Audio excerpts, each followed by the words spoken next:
Hey folks, welcome to another Passion for Sound audio review. This is actually the second time I'm recording this video because the Chord M-Scaler that I'm reviewing today is one of the most difficult products I've ever had to review.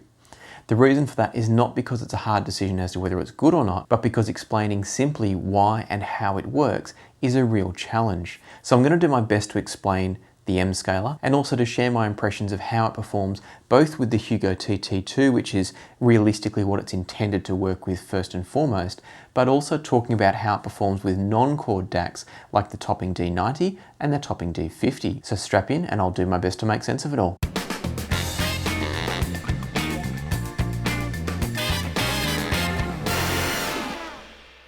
Before I talk about how the M-Scaler works, let me just explain what it is and what it's intended to do. So the M-Scaler is the bottom piece of this stack, and it's designed to sit between your source device, such as a computer, a CD player, an SACD player, and your DAC.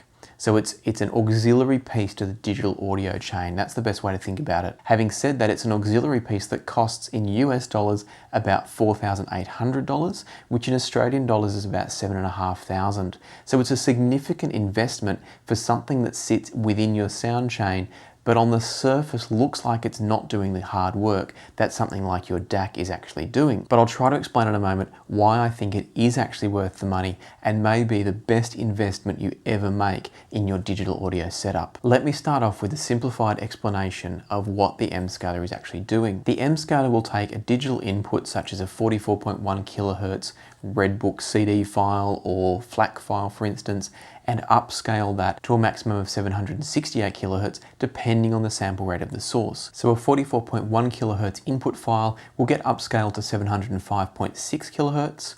A 96 kilohertz input file will get upscaled to 768 kilohertz, which is the maximum upscaling capability of the M-Scaler. The reason this upscaling is important is to reconstruct the transient and timing information of the original analog waveform. Whilst most of our music is sampled at somewhere between 44.1 kilohertz and 192 kilohertz, the human brain can actually process timing information at least as fast as 250 kilohertz. So what that means is we need to be reconstructing our analog waveform to an accuracy of at least a 250 kilohertz sample rate. It's important to note that the upscaling process is not adding data. There's no way you can add extra information to a 44.1 kilohertz file, for example, or a 192. It doesn't matter the sample rate. You can't add extra information. So what is the M-Scaler actually doing if you can't add information? How is it going to improve the timing resolution if we're starting always with that lower sample rate? And that's where the magic comes in, and that's where the explanation gets a little bit tricky. So if we look at a standard waveform, and most DACs get tested with a sine wave, it's a fairly basic way of looking at what the DAC is intended to do when it is trying to join each sample one to the next to reconstruct the analog waveform that sits in between each of the samples. So just to clarify here, a digital audio file is a series of voltages over a period of time. So in the case of a 44.1 kilohertz file, the DAC is receiving 44,100 pieces of data every second with information about where the voltage of the analog output should sit. Now that's all well and good, but if we need to get to the level of 250 kilohertz of resolution in the sample rate, we need to reconstruct and provide some extra data for the DAC to work with. Again, we're not adding information that wasn't already there, we're actually better calculating what's going on between each of those samples.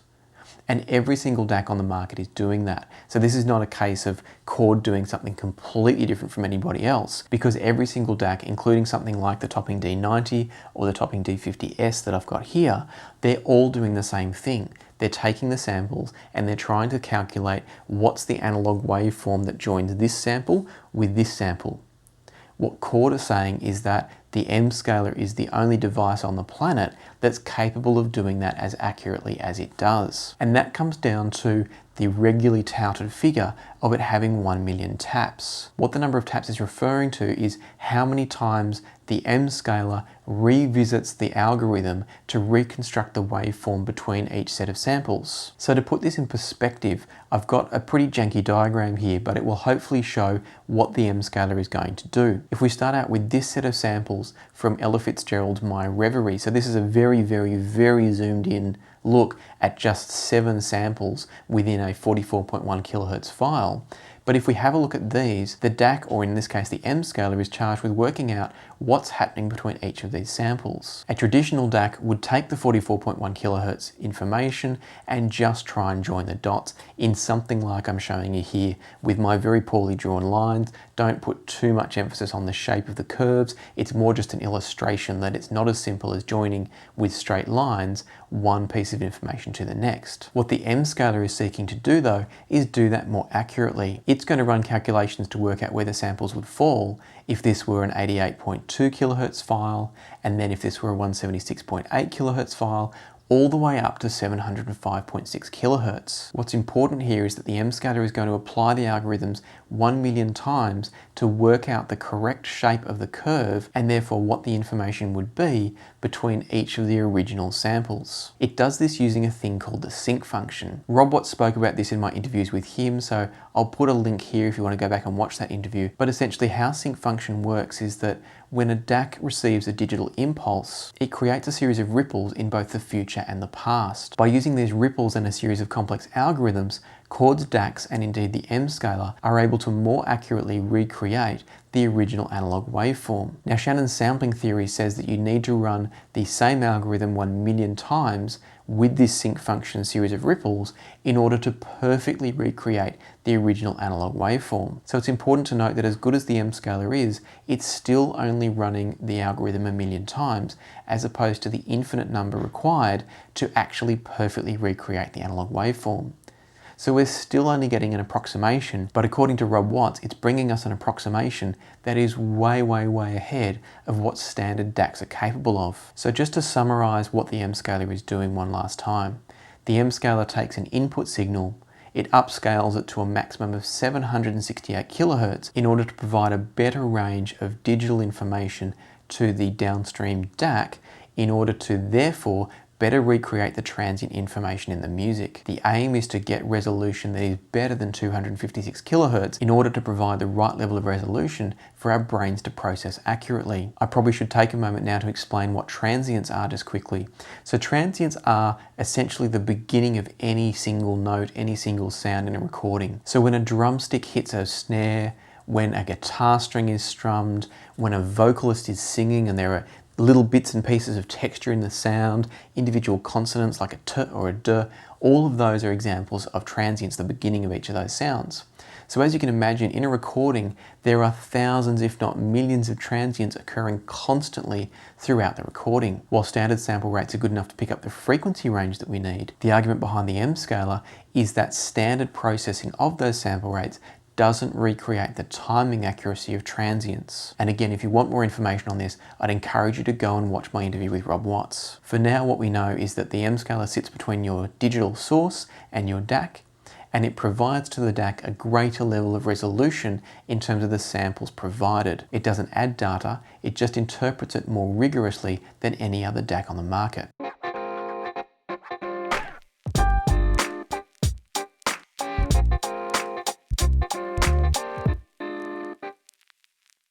Let's take a look now at the features and functions of the MScaler before I talk a bit about the sound. So the MScaler is sitting here under the TT2. And as you can see, it's a large piece of aluminium. There's no viewing window on top because it is designed to be stacked under the TT2. And so everything you need is on the front of the unit with, of course, inputs on the back. Starting on the front here, we've got a video button. Now the video mode button is used to reduce the amount of processing that the MScaler does in order to reduce the lag created if you're using it with video sources such as a computer or a Blu-ray player, for instance. Doing that will, of course, reduce the sound quality, but not by a huge amount. So it's a good trade-off where you're still getting the benefits of the MScaler whilst also keeping your lip sync and your timing. If you're doing things like video editing, for example, on a computer, you're getting the right timing and still some quality improvements. The video mode can be switched on or off or left in auto, which is an interesting setup. So in auto mode, whenever the MScaler sees a 48 kHz signal, it will engage video mode. I was a bit concerned that that might trigger with 48 kHz 24-bit high-res files, but the good news is it only triggers with 48 kHz 16-bit audio. So the good news is you can have it set up on something like a computer where it's going to pick up on YouTube videos, video editing and the like, without triggering if you're feeding it from something like Roon with a 48 kHz 24-bit file. Moving on from video mode, you've then got the input button to cycle through the various inputs, and you've got an output sample rate button. The output sample rate button is quite handy in two situations. First and foremost, if you want to hear what happens when the MScaler is not working and essentially A/B its performance, you can use this to bypass upscaling altogether. What it also allows you to do is step through different upscaling sample rates. So firstly, you can do that just out of curiosity if you want to hear what each level of upscaling is doing.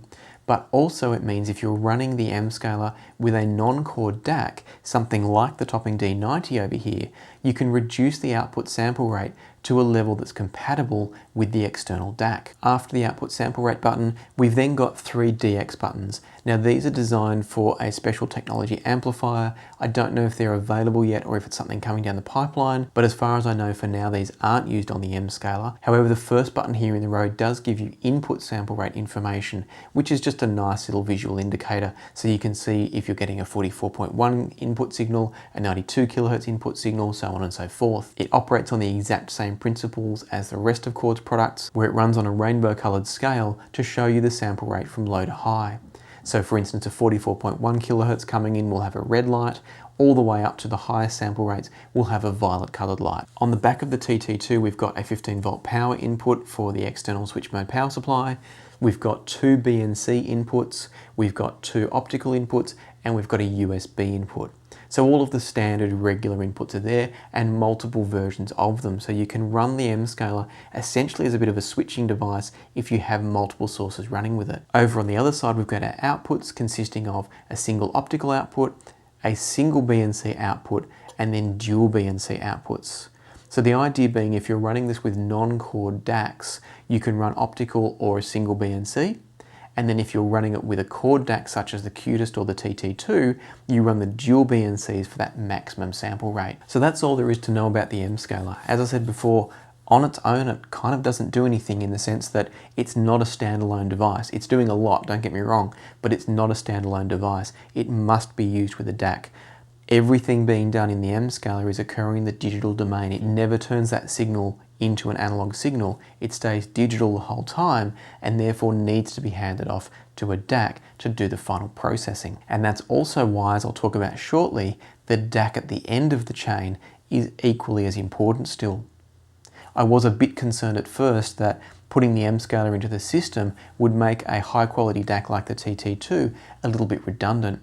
But the reality is if you feed the MScaler's output into a high quality DAC, you're going to get better performance than feeding it into a lower quality DAC. And I'll talk about that more in a minute when I share my comparisons with the Topping D90 and the Topping D50S. One final point about the design and features of the MScaler, it does come with a remote control, but as I said in the TT2 review, that remote control is a bit plasticky given the amount you're spending on the product. So that's probably my one major drawback with the look and the feel of the MScaler is its remote control lets it down. Depending on how you're using it, you may never touch the remote control. If you're like me and it's all about running a USB input only into it, you're very rarely going to do much switching. But if you're using it in a home theater setup where you might have multiple sources, it might be a bit of a shame when you're picking up a plasticky remote to drive a $5,000 piece of equipment. I'm not sure I understand it, but everything seems brighter now than before. I don't know why I feel this way, but every time I hear your name, all my worries disappear, yeah. It's all because of you. I feel the way I do. You make my dreams come true, yeah. It's all because of you, because of you.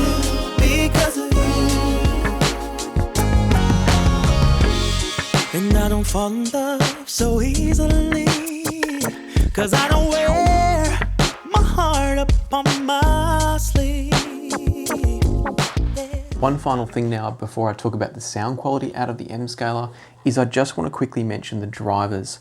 Now in the TT2 review I said that the driver installation process was seamless, and it was, but I have noticed in my further testing, and I don't know if this is an M-Scaler thing or a TT2 thing as well, but I've found a few issues with the drivers. The first quirk that I've noticed is that the Wasapi driver does seem to not sound quite as good as the ASIO driver. The ASIO driver sounds like it's just a little bit more transparent and has slightly greater clarity. I didn't expect that because I've always thought Wasapi and ASIO were interchangeable from a sound quality point of view, but I did definitely notice a difference. And that becomes a bit of an issue when you discover the bugginess of the ASIO driver when switching between different outputs from a computer USB source. So for example, if I'm doing video editing in 1 minute using just the regular Windows standard system output, and I then want to switch over to an exclusive ASIO output from, say, Roon, the problem I have is that often the Windows system drivers haven't let go of the hold on the M-Scaler, and therefore the ASIO driver fails to initialize the device. I've spent quite a bit of time trying to sort out which exact processors in Windows are the ones holding on to the device, and I still can't. I did find the Wasapi driver less prone to this issue, but at the same time, I do believe the ASIO might sound just a fraction better, which at this level of performance, you kind of want to eke out every little bit you can. So that's a bit of a drawback for me. I'm finding workarounds, and I'm just having to be careful which software I have running at any particular time, but it's a shame it's not as seamless as I'd like it to be. In fact, it's driven me to often use the Topping D90 for my regular standard Windows system sound in order to reserve the M-Scaler and the TT2 for pure music listening only. And when you're spending around $10,000 on a system, you shouldn't have to make those compromises. That might just be a quirk with my setup, or it might be a common issue, I'm not sure. I haven't seen any specific comments on threads and forums about it, but it's something worth being aware of. Ultimately though, I'm sure you're sitting there wondering, what does the M-Scaler do to the sound? Let's talk about that. I started off preparing for this review listening to some viewer suggested tracks, and specifically I listened to No Sanctuary Here by Chris Jones, that was suggested by SGQ. I listened to Meant to Be by the Marmozets, which was suggested by Matthew Newstead, and I listened to Money by Pink Floyd as suggested by Andrew Chadburn. Now all three were great tracks, so thank you for the suggestions, and I noticed the same improvements in each case. When I had the M-Scaler switching from bypass mode to full upscaling mode, what I heard in every case was a greater sense of texture, a greater sense of soundstage size and clarity of image placement within the soundstage, and also a general improvement in the smoothness of the audio. Now very importantly, it didn't make things warmer, it just made everything smoother. I'll explain that a bit more in a moment because I want to use some very specific test tracks to give you further examples. Before I do though, I just want to remind you, if you've got a favourite test track that you want me to try out, make sure you leave it in the comments down below. After trying out those 3 test tracks I just mentioned, I went back to some of my standard go-to test tracks that I referred to in my recent top 5 audiophile test tracks video. These are tracks that I know well, and I know exactly what I'm looking for when I'm listening to them through a system. So I started off with Jupiter from The Planets by Holst. And what I noticed in moving from the bypass mode to full upscaling was that the M-Scaler provided the most amazing improvement in the texture of the strings in particular, but also the overall orchestra. When the M-Scaler was operating, what I was hearing was more like the sound of sitting in front of a live orchestra in the 2nd or 3rd row, where you can hear the textures of each individual stringed instrument. On top of that, the separation of all the instruments in the orchestra was significantly improved. And that's over and above a DAC that is already outstanding, as I discussed in my review of the TT2. As per Chords and Rob Watt's claims, the M-Scaler was delivering a much better sense of space and timing and placement for all of the sounds. Interestingly, one of the things I wrote in my notes while listening to Jupiter was that by engaging the M-Scaler, what I was hearing was a brighter sound. But I don't mean that in terms of treble energy, it was more that the upper mids opened up, and so the end result was maybe not brighter, but a more open sound. There was definitely a lot more detail and clarity to be had, but nothing got harsh. If anything, it got smoother and easier to listen to, but there was a greater sense of textural information. Moving on to the opening passage of Burn the Witch by Radiohead, what I heard was once again the improvement in resolution and clarity of all of that transient information in the Chord M-Scaler section at the beginning of that track. If you haven't watched my top 5 audio tracks video, what I mean by Chord M-Scaler is it's a term that describes using the back of a bow on a stringed instrument. So essentially they're hitting the wooden part of the bow against the strings. And that creates all sorts of interesting percussive information as well as harmonic and tonal information from the stringed instruments. Just like with Jupiter, when I engaged the M-Scaler's upscaling, what I heard was so much more clarity that you could then hear that there were a whole bunch of individual instruments playing the same way, rather than it being just a mess of sound, which it is from every other DAC, including the TT2. I say mess of sound, you can still tell that it's Chord M-Scaler orchestral playing, but it hasn't got the level of refinement and clarity that the M-Scaler brings. Once again, the size of the soundstage and the placement of instruments also improved. The other testing that I thought was important to try was to sample some bass tracks. I remember Rob Watts saying in one of the interviews of his that I've watched that our ears are not very good at perceiving bass texture and bass pitch. And in fact, our brain uses the transient information to essentially extrapolate what the bass note should have actually been. So with that in mind, I turned to 2 tracks that I often go to.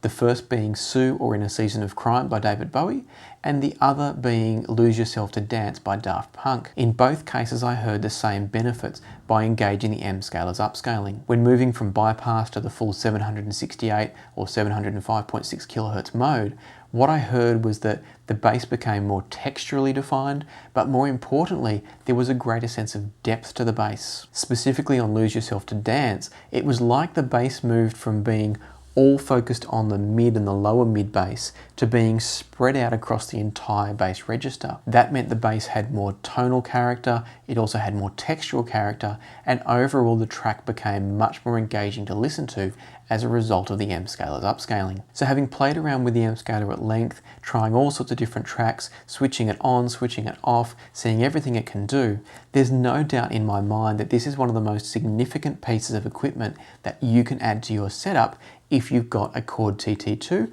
or a Chord Cutest. However, the question still remains, what if you're a non-Chord DAC user? So I plugged the M-Scaler into the Topping D90 using a coaxial cable and running it at 384 kHz. What I found was it provided all of the exact same benefits to the D90 as it did with the TT2 and the Cutest. It didn't provide it to quite the same level of quality, and I'm putting that down to the difference in the DAC prowess from the D90 compared to the TT2 or the Cutest.